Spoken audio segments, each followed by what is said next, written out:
A serious case. I have a friend who is afraid of spider. This isn't very unusual. A lot of people are afraid of spiders. I don't really like spiders much myself. I don't mind them if I see them outside in the garden, as long as they are not too big.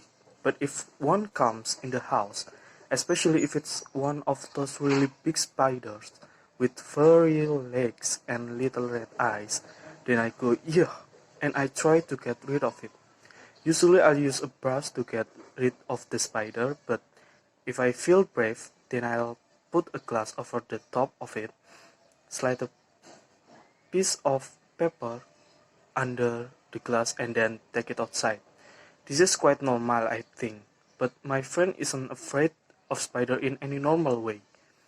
She isn't just afraid of spider, she's totally, completely and utterly terrified of them. When my friend sees a spider, she doesn't just go or run away or ask someone else to get rid of the horrible creepy crawly. No, she screams as loud as she possibly can. She screams so loud that her neighbor worry about her and think about calling the police. When she sees a spider, she shivers all over and sometimes she freezes completely. She can't move at all because she is so terrified. Sometimes she even faints. But my friend had a surprise for me when we met for coffee last week. Guess what? She asked me. What? I said. I've got a new pet. Great, I said. What is it? A dog? A cat? No. A budgie? No. A rabbit? No. What then?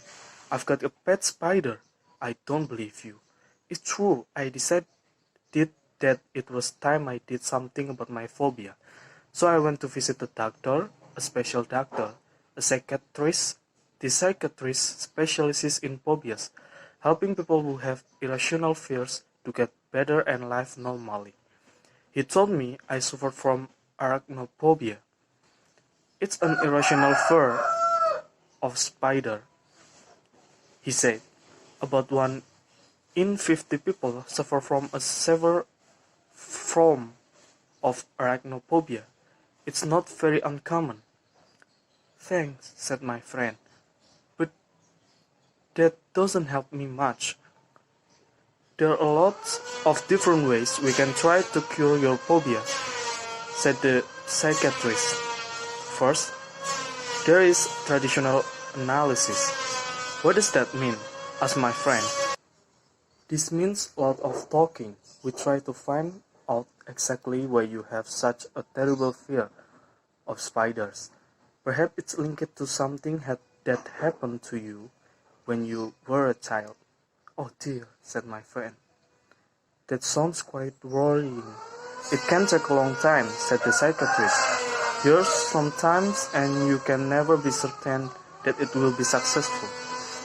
Are there any other methods? Yes.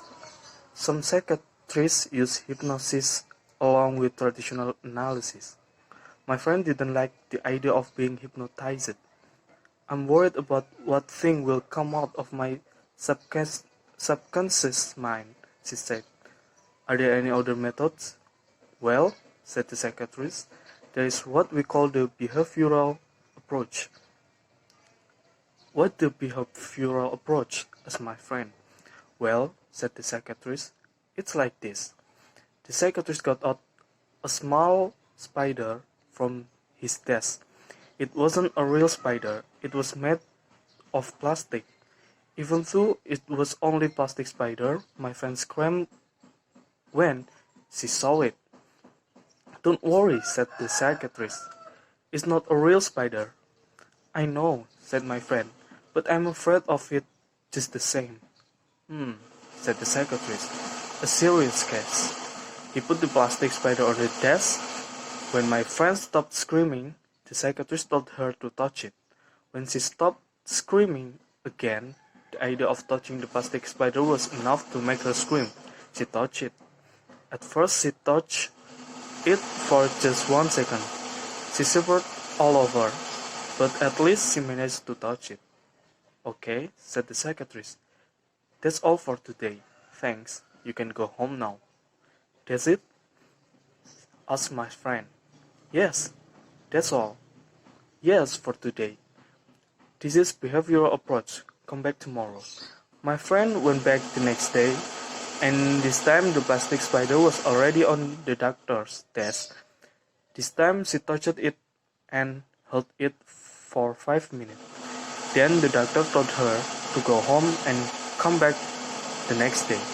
The next day she went back and the plastic spider was on her chair. She had to move the spider so she could sit down. The next day she held the spider in her hand while she sat in her chair. The next day the doctor gave her the plastic spider and told her to take it home with her. Where the spider appears in your house? Asked the psychiatrist. In the bed, usually, said my friend.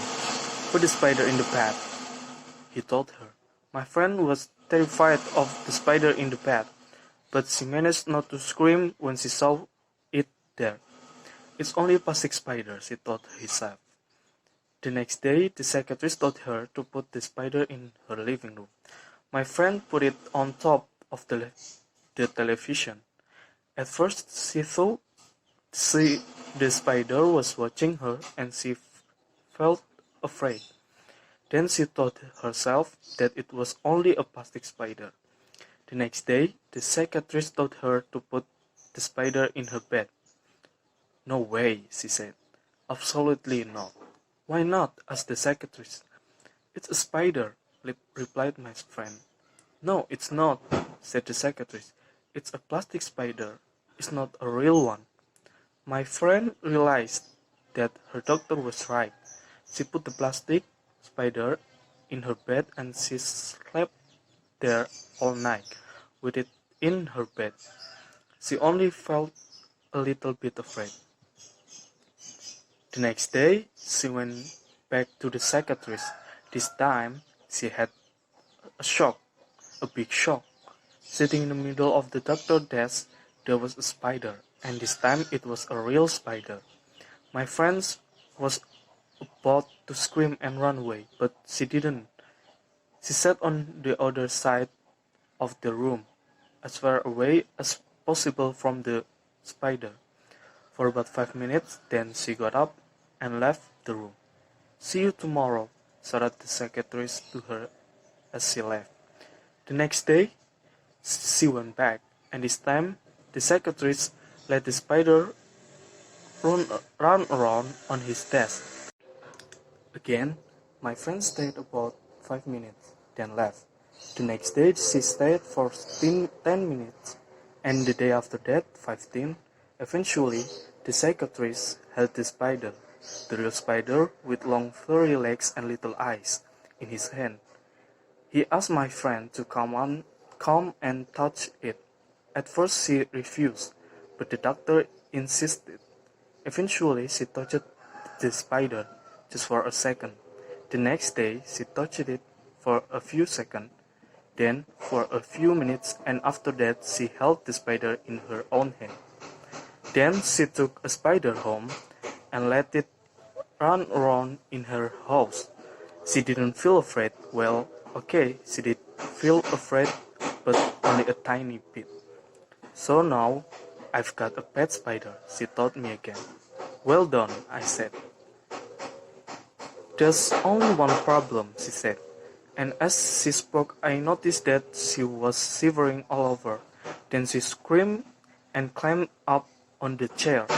She was pointing to something on the floor. Over there, she screamed. Look, it's a beetle.